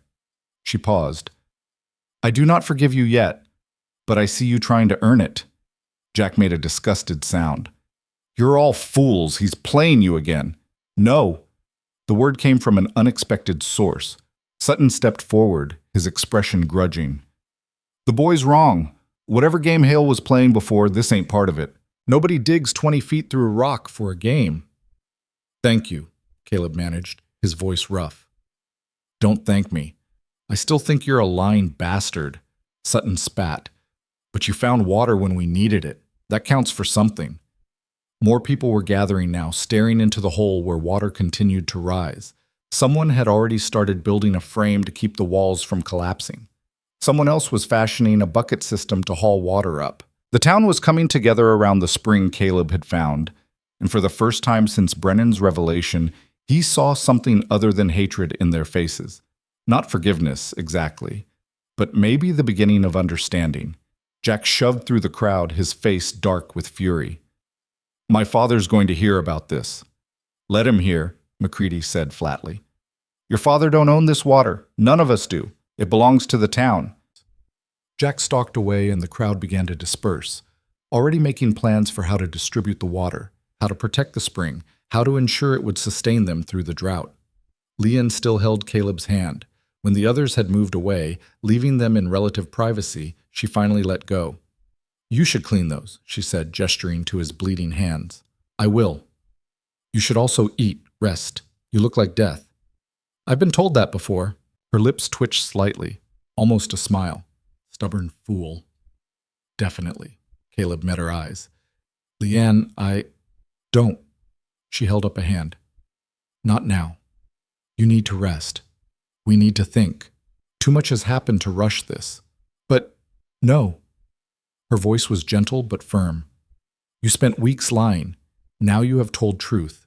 Give me time to decide what I believe. It was fair. More than fair. Caleb nodded and Lian walked away, her father falling into step beside her. Caleb watched them go, feeling exhaustion crash over him like a wave. McCready appeared at his elbow. Come on, you're dead on your feet. They walked back to the stable, Caleb stumbling more than walking.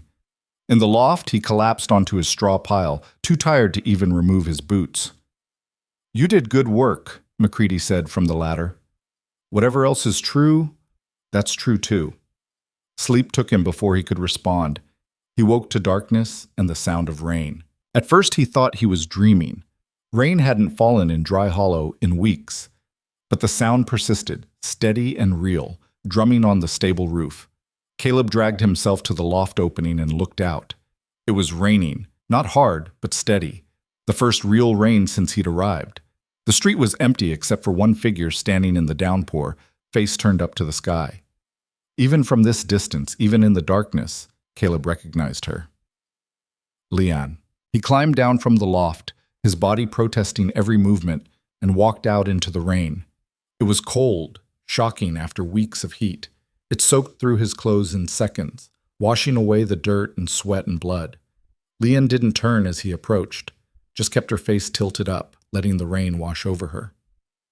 "I used to love rain," she said quietly. "In China before we came here, my mother would take me outside during storms. She said rain was sky-crying tears of joy." Caleb stood beside her saying nothing. "When she died, I stopped believing that. Rain was just water, nothing more." Leanne finally looked at him. But tonight, watching it fall after so long dry, maybe she was right. Maybe sky does cry joy sometimes. Or maybe it's just rain. Maybe. She smiled slightly. But where's poetry in that?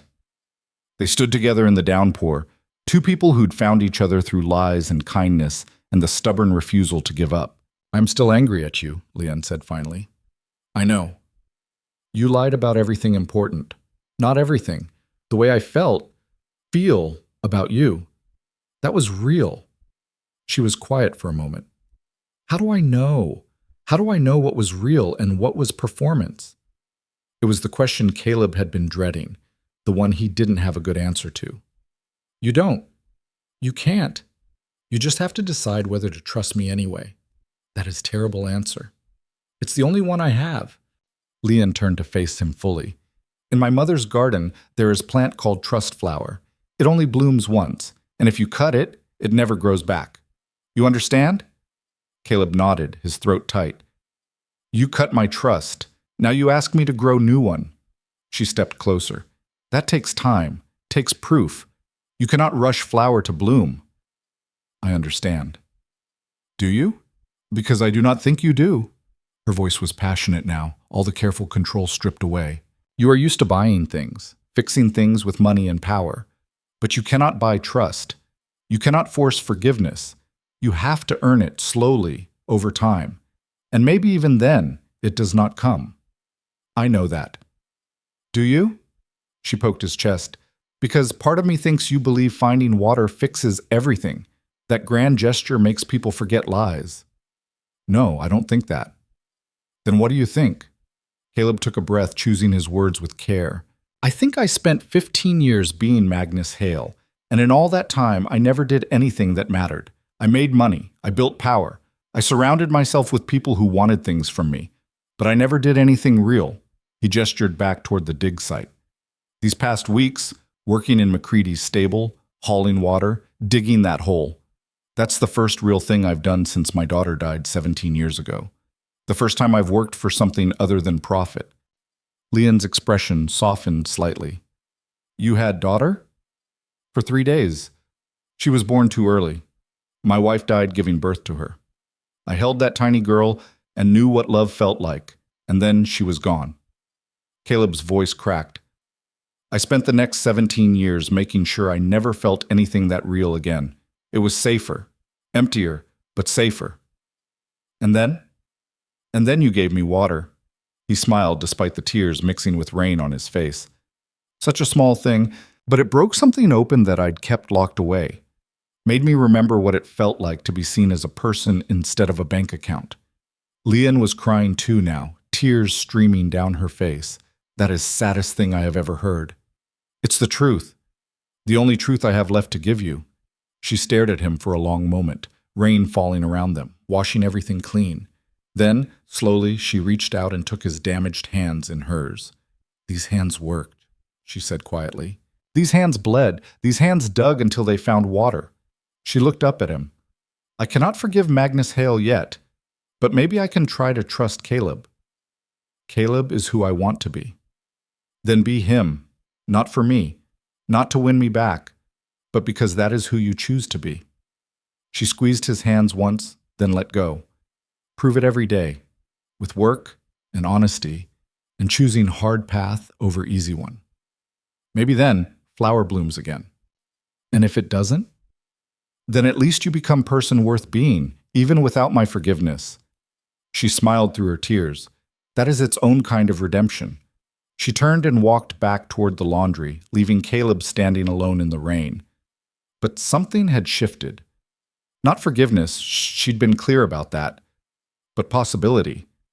The chance that maybe, with time and work and truth, something could grow again. It would have to be enough. The rain continued through the night and into the next morning. By the time it stopped, the creek had risen 6 inches, and the dust had turned to mud. The town's mood had lifted with the water, people moving with more energy, more hope. Caleb spent the day helping reinforce the spring, building a proper well structure to protect the water source. His hands screamed protest, but he ignored them. Others joined the work. McCready, Garrett, even some of the men who'd thrown rocks at him days before. They didn't apologize. Didn't need to. The work itself was the apology and the acceptance rolled together. By evening, they had a functioning well with a bucket system and a small reservoir to hold overflow. Water flowed steady and clean, enough to supply the whole town through the drought and beyond. We should call it Hale's Well, someone suggested. No, Caleb said immediately. Call it Hope Spring or anything else, but not my name. There was a pause, then Garrett spoke up. How about Freeman Spring? For the freedom it gives us from depending on the creek. Nods all around. Freeman Spring it was. As the work wound down and people dispersed, Caleb found himself alone at the well. He sat on the edge of the reservoir, staring at the water he'd worked so hard to find. In its surface, he saw not Magnus Hale's reflection, but someone else. Someone weathered and scarred and more real than the man who'd arrived in Dry Hollow 6 weeks ago. It's good work, Chen's voice came from behind him. Caleb turned to find the old man approaching with Leon beside him. My daughter tells me you spoke last night. We did. And she told you about Trust Flower? At Caleb's nod, Chen continued. That was her mother's favorite story. She used to say trust is living thing. It must be tended carefully, protected, given time to grow. Your wife sounds like she was a wise woman. She was. Chen sat beside him. She also believed everyone deserves second chance, even those who hurt us. He paused. I am not so forgiving as she was, but I am trying to learn. I don't deserve your forgiveness, Mr. Chen. I know that. Maybe not, but you deserve chance to earn it. Chen gestured to the well. You worked for this. Not for profit, not for power, for a town that hated you. That means something. Bitchy, Leon moved to stand in front of them both. My father and I have discussed. We agree you should stay. Caleb's heart jumped. Stay? In Dry Hollow, if you want. She held up a hand before he could speak. Not for me. Not to win me back. But because town needs workers and you are good worker. Because Freeman Spring needs protecting and maintaining. Because... She paused. Everyone needs place to belong. What about Brennan? Jack? Let them come. Chen's voice was firm. They do not own us. We decide who belongs here, not them. Caleb looked between them, these two people he'd hurt, and who were now offering him what he needed most, a chance.